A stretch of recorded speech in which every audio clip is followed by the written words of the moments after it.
Hello and welcome to FLINT Talks number 9. We've just recorded a very topical subject around job seeking, which is inspired predominantly by the government cutting jobs. I have with me Caitlin and Derek, and we explored a whole bunch of the aspects. We've talked about our personal experiences with job seeking, redundancies, some job seeking strategies. We've gone philosophically and even down to the tactical components. One component that I think is often overlooked is the mental side of things. So we made sure to touch on mental health when job seeking, as well as ending off with a bit of hope. Hopefully, in this doom and gloom environment, this podcast has given you a bit of hope. We've got an event coming up May 29th. It's a micro hackathon. Derek will be running it. Essentially, the premise is build AI applications without having any technical knowledge. I don't know about you, but that seems pretty cool to me. I was at last year's hackathon. I won, so it was great. You get a prize for winning. So without further ado, I hope you enjoy this podcast episode about job seeking.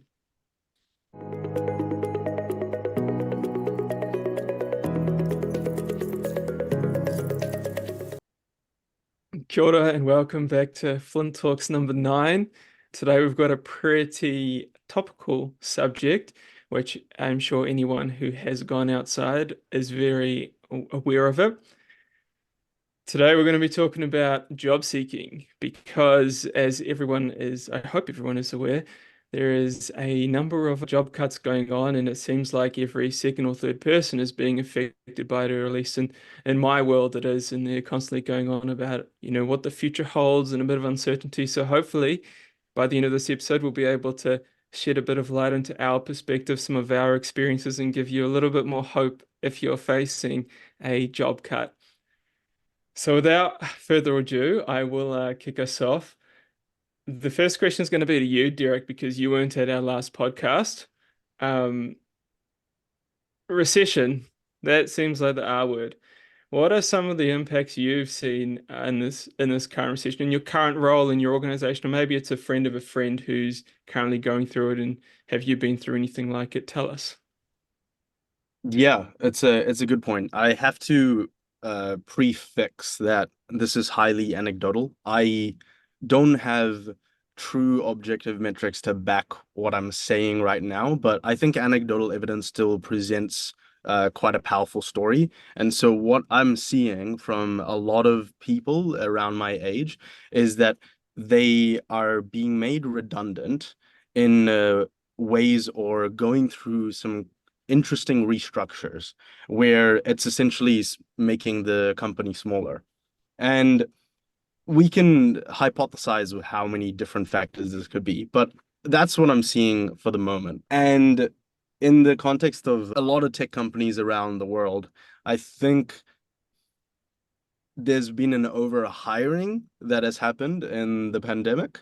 But like I said, we can go into those details later. But what we're noticing right now is people are losing their jobs either through some sort of payout, some sort of thinning, or a restructuring that is happening where their role is becoming what was once two, three roles has now become one role, and people have to essentially fight for that role. Fight meaning just put your CV in and see if you're the person for the job. But yeah, that's what the fight in that sense. It's interesting that you say that, and you kind of went down that path because the other day I was doing a bit of a research, a bit of a stalk through my regular news article feed that comes to me, and your boss Nikhil was on the news saying that, in this time of the year that he's looking to make Air New Zealand one of the most technologically advanced companies in the world. I want to go to you, Caitlin, as well, just to give us a brief overview in regards to your world right now. What are you seeing? Yeah, I mean, just like Derek, a lot of this is stuff that I've just kind of seen on the LinkedIn feed or anywhere else that I might have been lurking. But yeah, so many people, especially in the Northern Hemisphere, being made redundant or, just whole companies kind of ending their life. The companies, not the people, I have to say. That was a bad way to phrase that. But yeah, definitely in some of the kind of international groups I'm in, Women of Customer Success is one of them. Lots of people either trying to transition into new industries because they're finding the job market so tough in the industry that either we're in or in the tech kind of side, or yeah, just people saying, hey, we're facing job cuts at work. What do I do to prepare? All that kind of thing. And then, in a bit closer to home, a couple of years ago, actually, in the role that I was in before I stepped up into kind of head of department stuff, we actually did a bit of a restructure at my work, which was exactly what Derek said. A few people got made redundant, or made redundant, while we then had to apply and go through an interview process. And then unfortunately, there wasn't a job for everybody, just because the company was getting smaller. And part of that was, technology advanced, so we were able to automate so much more, so we didn't need as many people, especially on the support side of things. But some of it was that it was year 2 of the pandemic, and we noticed sales and things were slowing down a lot, and everyone was cutting costs where they could to survive, and unfortunately the human resource was one of the biggest costs in the business, and so that also had to have a little trim. But yeah, lots of that still happening, and yeah, we see that on a regular basis, people saying that they've lost their jobs and things. Yeah. That's fairly similar. I mean, there's the point you made with regards to your woman in tech community, where people were looking at and essentially ups or looking at the view and trying to figure out, where they go and where they upskill, which is something I wanted to talk about today. And I'm going to come straight back to you, Caitlin, as well. So be on your toes. What sort of strategies are you hearing about these sort of job seekers, and is there anything that they're doing differently, or just in general, like what strategies do you have for job seekers that you're hearing in your world? Yeah, the biggest one that I've been seeing over and over and over again, especially like advice from people hiring and recruiters and things, is to highlight your skills that can apply across the board. So in the group I'm a part of, a lot of what we're seeing is people that were teachers or in that kind of childcare realm moving to trying to move into the tech space. And that's incredible because you've got all the applicable skills of creating lesson plans and things, which goes straight into step-by-step approaches to kind of anything. I'm probably explaining that really badly, but workflows and stuff, so easy to create if you've already got that mentality of, okay, how am I going to explain this to someone that doesn't know what I'm talking about? And so especially coming into the customer side of tech, those kind of skills are absolutely necessary. And then on the flip side, if you're wanting to go into development and things, being able to break down a task into much smaller pieces is, one of the first things you have to do when you're given a brief for something, is kind of think about how you're going to get there, and being able to have done that with concepts, all you're doing is applying it to a different side. So yeah, those applicable skills, identifying what your strengths are, and finding roles that use those, even if they're not in an industry you've ever worked in before. And that was, something that really applied to me, at least when I started. Well, not that I was looking for a tech role, but when I got my tech role, it was because I had all of the customer facing skills that they were looking for, even though I'd never worked in a tech company before, because the technology side of it you can learn, but the having a personality and the being able to relate to people and that kind of thing is not something that's as easily taught. Or, vice versa, if you've got like a brain that just fires on all cylinders when you're looking at code, I don't have that brain. That's not something that I could be taught, but I can learn the basics. And so, yeah, finding your strengths, seeing where they can apply is probably the biggest thing we keep seeing. Yeah. See, I love that. There's so many points there that I resonate too. And having being in IT without an IT background is exactly what I did. I haven't told this story on the podcast before, but when I was at university, I initially wanted to do information systems in marketing. The first information systems, which would have made sense if you're in IT, the first information systems paper I did, I hated it. And I was like, I don't want to do this. So then I dropped it and then did marketing and international business. Lo and behold, later on, I was then in an IT role, and I was like, maybe it should have been better to be in the information systems, do a bit more information systems, because oh, my mum always is like, I can't believe you're the one in the family that was in IT. Because before I was in IT, I was so useless. I did not know like much about the cloud. I remember my first day on the job, me and the other graduate were just searching up what is the cloud, what is a server, and trying to do research that way. But now I've come a long way since there, and I would consider myself an IT bloke. And for anyone like trying to get an IT now that we've gone down this rabbit hole without an IT background, I think it's what Caitlin said. It's like find your strength, but go into those roles where IT isn't necessarily the main focus. Like for me, it was sales. I could get by just having a personality, as Caitlin said, and the way I kind of got through it, and this is applicable for our younger viewers, is that look for graduate programs. Like they don't necessarily need technical skills. I found the majority of my interviews I've had in my corporate world focus on like the extracurricular stuff. It wasn't like, oh, sell me a pen. It was more like, oh, I see you're interested in football, or I see you're interested in leadership stuff. Like, tell me a little bit about what you've done with this, and you relate to the person. I remember getting a promotion at Fujitsu just because, well, I think it was because me and the hiring manager bonded over a book and the NBA because it was the NBA playoffs at the time. So we spent like a good 20 minutes just talking about that. So that's a little bit about that. I rambled on. So, seeing as we've gone on to the job seeking tips and tricks, I do want to come to you, Derek, and give me your top tips for job seeking. Like, give me your fire right now. Oh, of course, I'll lay down the fire. I'm actually reading a book called Diary of a CEO, 33 Laws Oh, of he's so good. Business. Yeah, The I went to a podcast is great. yeah, he's an amazing podcaster, by the way. Also came and did a talk in Auckland last Wednesday. So I went to it. It was one of the most surreal experiences. But one of the first laws in his book was the concept of five buckets. And essentially it's you have to fill your buckets and they can only be filled in chronological order. So these buckets are your knowledge, what you know, your skill, how you apply that knowledge, then it is your there's two more. There's resources and there's the network, the resources, and then your reputation. So let's break it down. There's your knowledge, your skills. Those, when you fill them up, will never be unfilled. That bucket is for you. It's for you to utilize. A recession comes over, takes your job. They're not going to take your knowledge and skills away.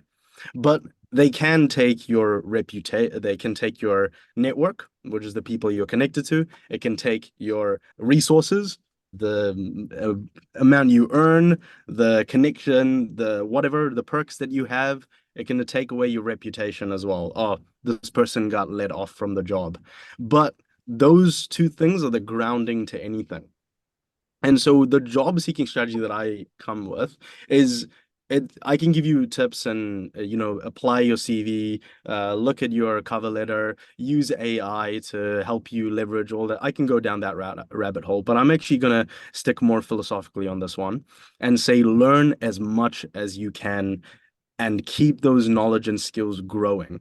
Because one thing that I've seen is that those are the things that I stand upon really strongly. So, say Air New Zealand lets me go, I have a lot of knowledge and skills, without any modesty, in the field that I'm doing and in the passion that I'm growing. And so, if I wanted to go search for another job or even start something else, I'm confident in that. So, that is really the job seeking strategy that I would ask anyone to do. And again, it ties on with what you're talking about.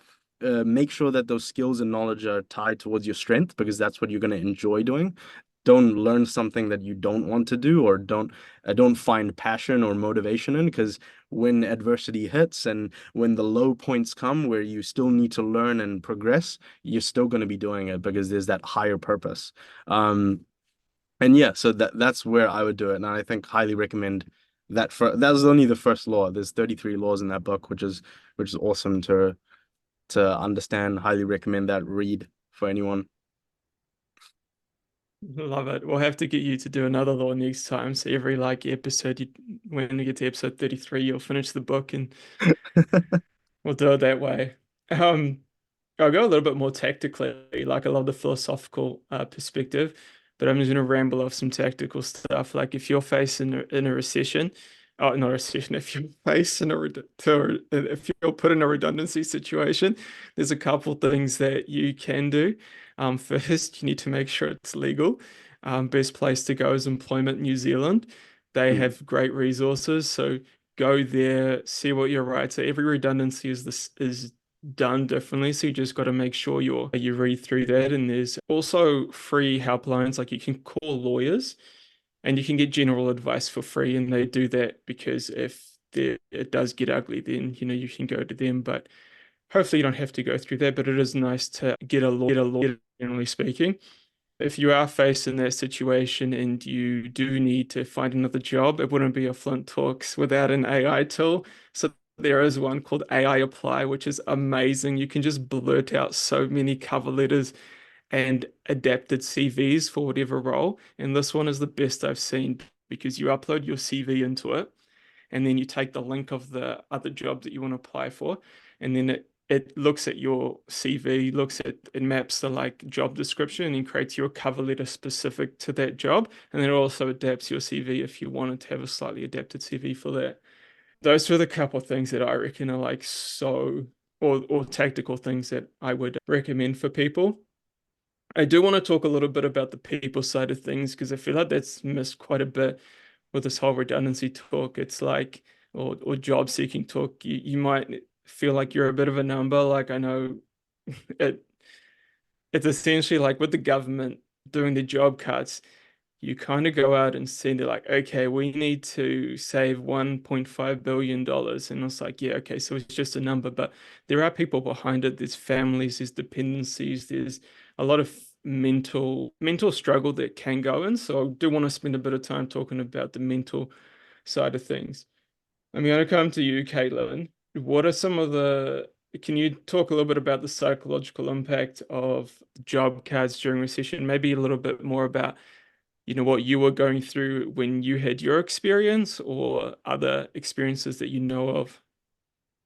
Yeah, I mean, it's awful because you don't have that security, which is kind of the foundation of being able to grow as a person. The survive or thrive kind of psychology behind it. If you are needing, fighting to survive, you're not going to be able to thrive. The first things that go are the looking after yourself things. So you're not going to keep going to the gym or anything, or eat healthy or spend time with your family and friends if you're just stuck in this, I need to find a job, or I need to find a way to make money, or I'm spending all my time applying, going to interviews, seeing what's out there, because you just don't have that capacity to do more than fight for, keeping your home or feeding your children, or whatever it might be that is your main priority. Definitely, I mean, I was quite lucky in a sense that I ended up being the one that got the job that our kind of redundancies combined to create. So I wasn't actually without a job at any point for me. But even in those, I think it was 3 weeks from the time we found out to the time of, having to apply before they ultimately made the decision, I was, thinking, okay, do I need to start finding something else? I was looking for places, I was talking to people, and it was stressful, even though I hadn't officially lost my job. And so I was quite lucky that being, relatively young and not tied to a specific industry skill wise, that I was very open to, going into whatever industry I could find. And obviously also being young, didn't have the mortgage, didn't have the kids, didn't have any dependents as such, that, I probably could have just gone and couch surfed for a little bit if I got that desperate. So personally, it wasn't overly too bad for me, but even so, it was stressful, and you do find yourself thinking, okay, if I apply for this job, there's 300 odd other people that are probably going to apply for it. Where do I stack up against those people? And then you start really being critical on yourself, which then makes you less likely to get the job because you go into it with a bad attitude from the beginning. And yeah, it's hard. And I see people, just going back onto my LinkedIn lurking, saying they've applied for hundreds and hundreds of jobs and gotten, 3 responses, or they've gotten 1 interview and the interview process was like 10 interviews long, and then they still didn't get the job after months and months and months. And just the constant rejection can be really hard, or not even rejection, but like the constant apathy from the people that you're applying to, like no responses, no thank you, but you're not quite the right fit, nothing. And then you do feel like you're just a number sending off your bit of paper with your name on it and hoping for the best. So yeah, I don't know if that was helpful, but it sucks. Yeah, no, it does. It does. It's a bit like you're like running a race, right? And as soon as you get close to, or you feel as though you get close to the end, which we can say is like another job or like whatever, you get a rejection and the finish line goes further away. But then at the same time, more people are joining the race because there are job cuts across the industry. So it's just like a constant battle of like, I'm nearly there, but I'm not. Oh, now there's so many other people. And it does, it can hurt it can really hurt your self-worth if you tie your self-worth to work. Now, I've been fortunate enough where over a period of years, I have not tied my self-worth to my job. And one of the things that I've done to do that is I've just explored hobbies outside of work. So like sport is one of the things where when work isn't going so well, I will go and be a different person in sport and then, win a game of football. And then, I've got that confidence back. And confidence is such a strange concept because you can be confident in sport or like score 3 goals on the weekend, come to work on Monday and be a superstar, having been in the dumps the week before because it's just, translates across. And like, I definitely think that that's, one of the strategies that I've used to mitigate myself. I have a different relationship as well with like redundancies. I can't remember if I said this story before, but if you've been listening to our other podcasts, I'm kind of going through a bit of a identity transition, being a full-time traveler, so a solopreneur, and it started when they had a redundancy at work, and so I was always thinking about doing it, um, and then it came up, and I was like, well, hang on, this could be my sign. Like, there's a great quote by Murray Tom, if you've ever read his book, and he goes, opportunities don't shout, they whisper. And I just felt like, that was my whisper to be like, you've been thinking about this, hurry up and go and do it. And I haven't looked back since. I'm loving life. So I was able to do that because, as Caitlin said, when you're young, you don't have mortgage. Well, I don't have mortgage, partner, kids. And I feel like that's the triple threat of like responsibilities. And so, yeah, I could literally just pack up my life in a 16 kg bag and go, and it wouldn't have mattered because I don't have any of those responsibilities tying me down. So that's a little bit about my experiences and how, even though it can be really difficult, there is still opportunities within it. There's the story about Sam Altman, who, if you don't know, is the CEO of OpenAI, more commonly known as the creators of ChatGPT. And when he was 25, 26, he sold his first startup and he's just took a year off work. And he said that was one of the 2 to 3 best decisions he's ever made in his career because he was able to literally, he didn't have a schedule. He said, I went to whatever conference I went to, I woke up every day and I explored the things I was interested in. Lo and behold, some of the things he was interested in were AI and investing. And now he's CEO of arguably the leading AI company in the world. Debate me on that, but that's definitely a conversation for later. But I guess where I'm going with this story is that if you are put in a situation like that and you do get a nice payout, you can really take advantage of the time in between jobs if you're fortunate enough to be able to take some time off between work.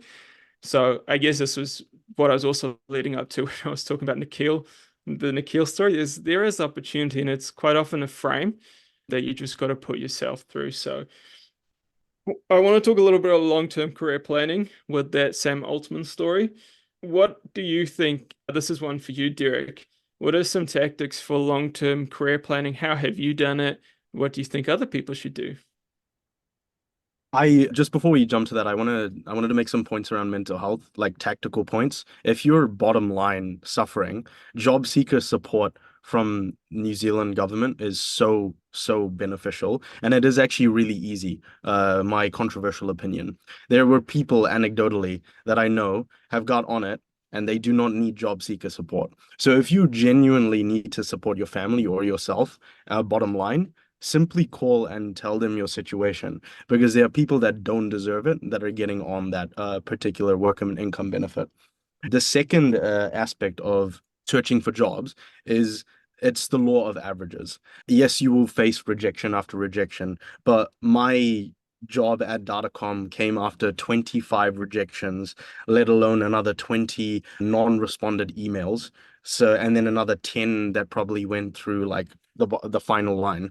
And it is a character building and a resilient exercise. And I'm not saying that as, I don't want to present the idea of just toughen up, because I understand how painful it is. The rejection and the self-worth, if you especially tie to it, is difficult. But the law of averages state that the number you increase will increase your chances of success for that one shot. So that is it. Just keep on doing it. And if you improve 1% at a time and have the feedback of it, okay, like 10 people didn't respond to me, maybe there's something that I can do better. Improve your cover letter or improve your CV, or go and take some advice on how to maybe be a better speaker or a better presenter or someone more knowledgeable or relatable to work with. And then you'll see the improvement and the feedback come back. So that's the tactical efforts. In terms of long-term career planning, how to do it? Well, this is ultimately going to come down to what I like to do, and it's almost a treat my life as a game slash business. And in a game, and this is an idea that I got actually from my good friend Michael. He's creating a life gamification framework in order to really like understand how to progress and get fulfillment from life, because you see people playing video games and grinding the most painful missions and situations, but they enjoy doing that because there's a fulfillment and reward, and he's kind of created a gamification framework on it. And so I would actually tell you to treat your life like that. Have a first of all a higher goal, a higher vision, a mission statement of you say, I say a mission statement to this is what I want to achieve on the deathbed test. This is what I want to do. And it can be really simple. It doesn't have to be high level. Really simple. This is what I want to do with my life. My mission is to harness AI for humanity's benefit. You could argue that it's huge, but there's a number of ways that I can break that down. Then when you break it down, you can gamify it. You can find fulfillment areas in it. And that's how I see the tying of skills and knowledge. So say, okay, in my mission to harness AI for humanity's benefit, one of the ways is this FLINT podcast. Because what I'm doing is I am now coming here, sharing my ideas, helping people understand how to use AI, how to benefit from it. And the people that are listening are going to get on and achieve that. So that is one tick. Then there's other areas I can look into. I can tie my work, I can tie my social hobbies, whatever. But you essentially what I'm saying to do is really map out your life like a game, like some sort of business strategy, and you'll actually see avenues that are fulfilling to attack.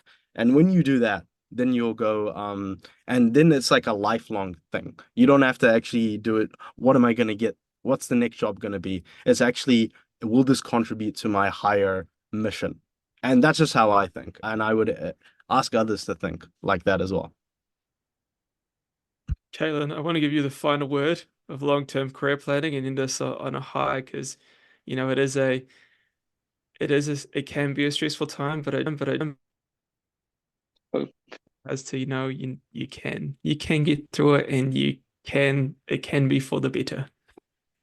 Oh, absolutely. I love what Derek just said about gamifying your life. I was just thinking about all my little side quests that I do that I hadn't thought about them like that before, which, all my hobbies and things and other little bits and pieces I do. That's so fun. And then, especially if there is a bit more of a framework or something you could base it off of, I went to the gym 10 times this month. Here's a gold star for me. Like, how simple would that be 100%. Yeah. just to, yeah, give yourself a little treat. That's actually a really cool way of thinking about it. I'm definitely stealing that from you, Derek. Thank you for Well, it's that. not me, it's my friend Michael. Oh, your I'll friend link you. Michael. Yeah, I'll link you the gamification framework. Yeah. That'd be great. Yeah, Yeah. potentially we could throw it up on the Flint Yeah, maybe talks. we get him on to come have a chat. He'd love Yeah, that. Yeah. I think that'd be really cool. But yeah, for me, long-term career planning isn't really something I have actually thought about all that much, which is probably surprising for you guys. If you know me at all, I'm a bit of a planner. I like knowing what's happening, but long term just isn't something that I really think about much at all. I think, especially because I don't have the mortgage, the kids, anything like that, I've been able to live in the moment a little bit, which has been quite nice. But as I'm, progressing in my career, it's definitely something I'm looking at. Everyone seems to think money first, which is, a great goal to earn a set amount.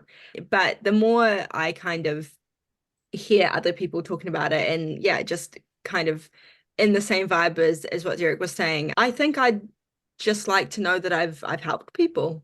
And, that I feel like that's a pretty standard goal across the board, really, just to be a good person and add something to the world, even if it's just as simple as, I want to make people smile or something like that. And I think that's a really great kind of goal to have is something that's potentially a little bit more abstract, because then yeah, it doesn't matter how you get there, it matters how you feel about what you end up doing. And so yeah, I think even though times might be tough, everything that you're doing in the world could still be making that impact for somebody else and also pushing you closer and closer to those goals. So it may be that you don't have a job or that you're struggling with that job search, but going back to other points, every day you could be learning something little about, the industry you want to get into, or the specific role that you want to end up doing, or just something that is completely irrelevant to work, but that you're fascinated about that could, one day become your job if you meet the right person and they want you to do whatever it is that it's about.